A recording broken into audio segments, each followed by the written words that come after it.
Hey, what's up, everybody? Welcome back to News Dose, and I guess it's another day, another Xbox rumor, and I just think sometimes it gets a little ridiculous because this type of stuff probably shouldn't blow up the way that it does unless there's some kind of verified information, which there rarely seems to be.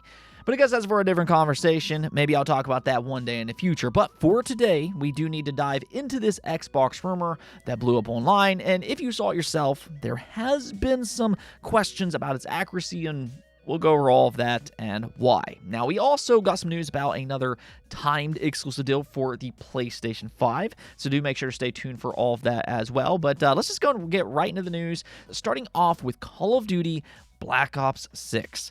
I mean, we've all known for a while that this year's Call of Duty will be handled a little bit differently than what we've seen in past years because, as crazy as it still feels, Xbox now owns Activision and the Call of Duty IP. I know, it's just absolutely insane to think about. But we are already seeing a couple of those changes, which includes the beta itself. There for a long time, Sony got exclusive first rights for their betas, but that's no longer the case.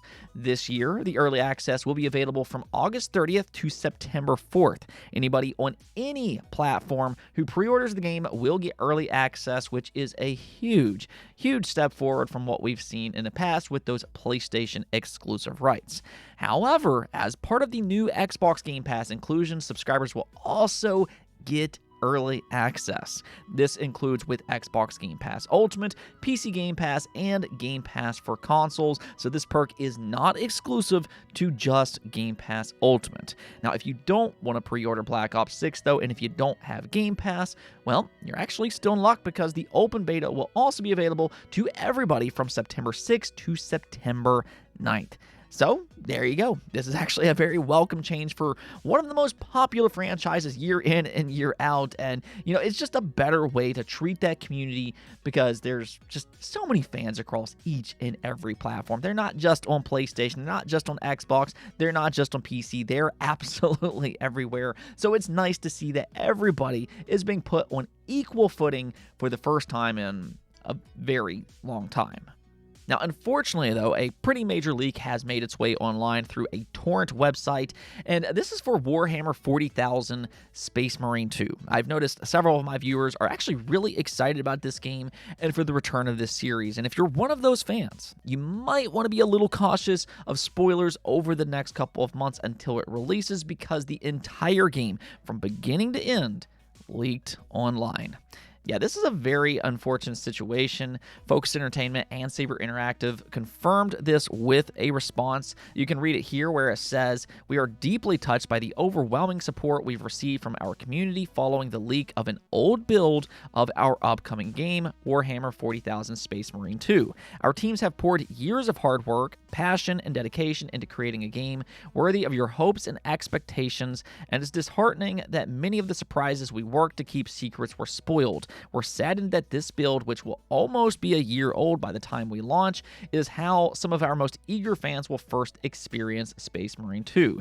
They then continue on to say that we're asking everyone to avoid this unfinished build and to not spoil the game for those excited to experience it for the first time at launch. Space Marine 2 will release on September 9th. So, they did emphasize multiple times that this leak is for an old build. Apparently, it's almost a year old. So, even for those that are curious about the leak, you might want to hold off until you can play the absolute best version that you can, which is only really just a few short months away by this point, on September 9th. At the end of the day, though, it's always disheartening to see things like this happen. Games take a long time to develop anymore, and to see all of their work leak just months ahead of its release is, it's just not what you want to see. So I wish them the best. I hope they knock it out of the park for both themselves and for longtime fans alike. If we want more Space Marine games in the future, we need to hope that it has a successful launch, and a leak like this can counteract that a little bit, but hopefully fans will just wait it out and play it when it releases on September 9th. Alright, so since we're on the topic of leaks, we might as well go and get into the latest Xbox rumor, and this all started off with Bathrobe Spartan, who claimed that Microsoft has pivoted 343 Industries away from being Halo's main developer. According to him, 343 has been scaled back significantly, and that's because their role has changed in a major way. Instead of leading development for the Halo franchise, they instead will focus only on the concept and pre-production phases and supervising development.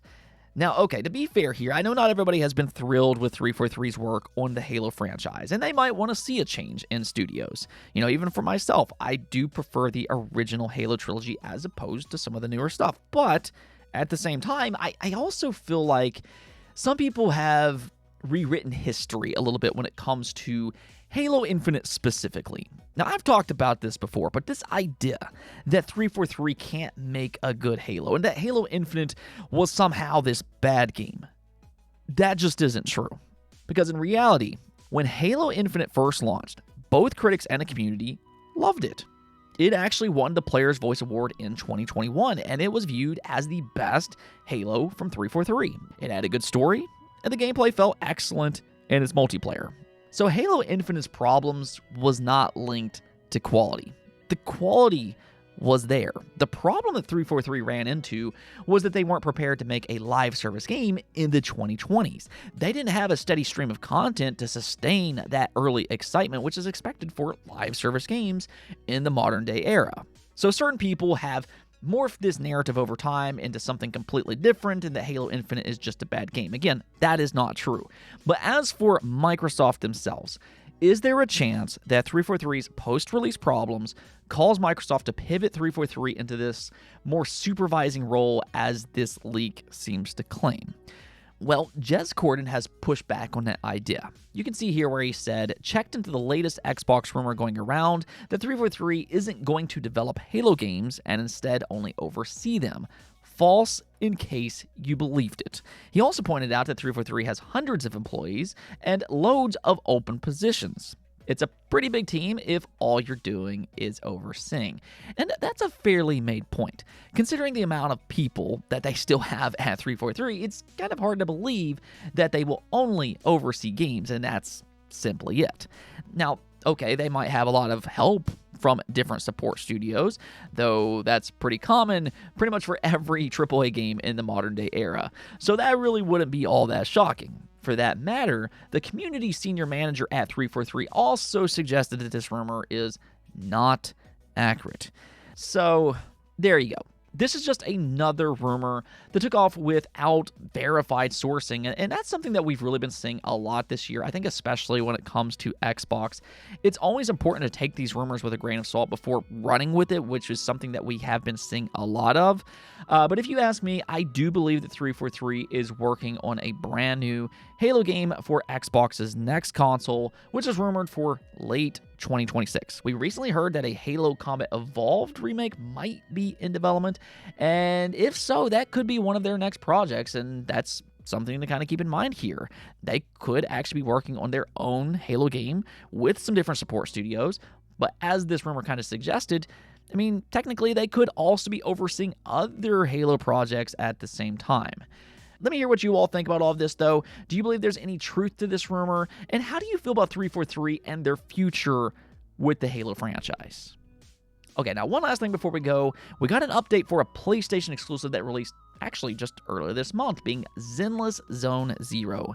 This is from the same studio that made Genshin Impact, and it seems like Sony has formed a great relationship with Hoyoverse since then. They want to see if they can maybe strike lightning twice, as Genshin Impact was a massive success for them and Sony, so they signed another exclusive deal with them. In the latest Zenless Zone Zero trailer, right at the end in fine print, it reads, also available on PC and mobile, not available on other consoles until at least 6 months after release date.